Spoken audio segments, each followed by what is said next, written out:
Pourquoi utiliser un serious game en classe? Il n'y a pas de réponse absolue et définitive à cette question. Cela dépend du jeu, des élèves, mais aussi de l'enseignant. Néanmoins, ceux qui ont déjà utilisé le jeu à des fins pédagogiques font généralement remonter 4 avantages principaux. Tout d'abord, l'introduction d'un jeu en classe a un impact généralement très positif sur la motivation des élèves. Au-delà de l'aspect nouveauté, un jeu bien conçu donne régulièrement à l'élève un retour positif ou négatif sur ses actions. Cela entretient sa motivation dans la durée. Ensuite, le jeu est un support pédagogique qui se prête bien à l'apprentissage par essai et erreur. Il est tout à fait possible d'utiliser des jeux comme exercice d'application à un cours. Mais certains jeux se révèlent à l'inverse pertinents pour permettre aux élèves de découvrir et construire des connaissances par tâtonnement. Enfin, le jeu est un excellent outil pour prendre en compte les différences de rythme d'apprentissage entre les élèves. Dans un jeu bien conçu, chaque élève peut progresser à son propre rythme.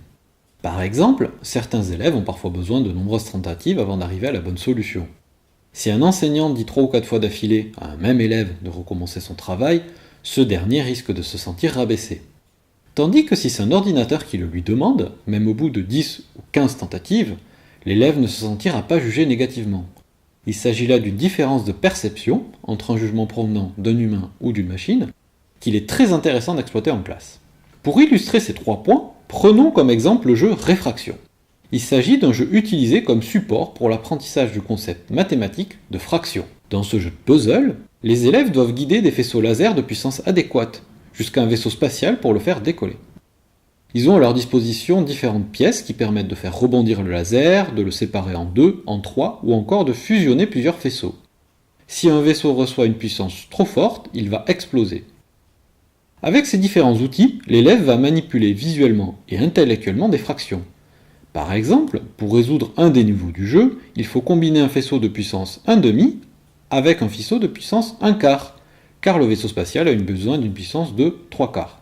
Ce jeu regroupe les 3 avantages. Tout d'abord, il donne un retour instantané au joueur. L'élève sait immédiatement si sa solution est bonne ou non. Cela maintient son intérêt pour le jeu dans la durée. Ensuite, il propose beaucoup de niveaux différents, ce qui évite aux élèves les plus rapides de s'ennuyer en attendant que leurs camarades terminent. Au niveau pratique, Réfraction est généralement utilisé comme exercice d'application après un cours théorique sur la notion de fraction. Néanmoins, certains enseignants l'ont utilisé, avec succès, comme introduction à leur cours.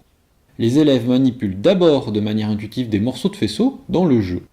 Ensuite, l'enseignant s'appuie sur cette expérience pour leur expliquer le concept théorique de fraction, en conservant l'analogie des faisceaux laser que l'on sépare ou fusionne. Nombreux sont les jeux qui combinent ainsi ces 3 avantages. En revanche, le 4e avantage pédagogique est spécifique à l'utilisation des jeux multijoueurs. Ces derniers permettent généralement une stimulation des échanges pédagogiques entre élèves. Pour rester dans le domaine des mathématiques, voici comme exemple le jeu Lure of the Labyrinth. Il s'agit d'un jeu multijoueur dans lequel chaque élève contrôle un avatar dans un monde fantastique. Cet univers est constitué de nombreuses salles. Chaque salle contient une énigme mobilisant les fondamentaux mathématiques du niveau collège.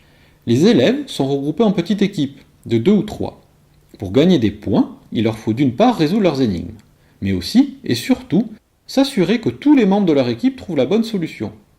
La particularité de ce jeu est que chaque élève doit résoudre les mêmes types d'énigmes, mais que la solution des énigmes n'est pas la même pour chaque membre de l'équipe.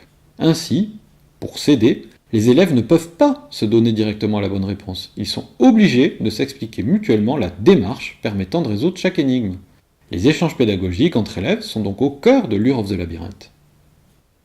En résumé, voici donc les 4 principaux intérêts pédagogiques de l'introduction du jeu en classe. Bien entendu, cela ne s'applique qu'aux jeux qui sont utilisés de manière pertinente, c'est-à-dire lorsque l'enseignant a choisi un jeu adapté à ses élèves et qu'il l'a intégré intelligemment à son cours.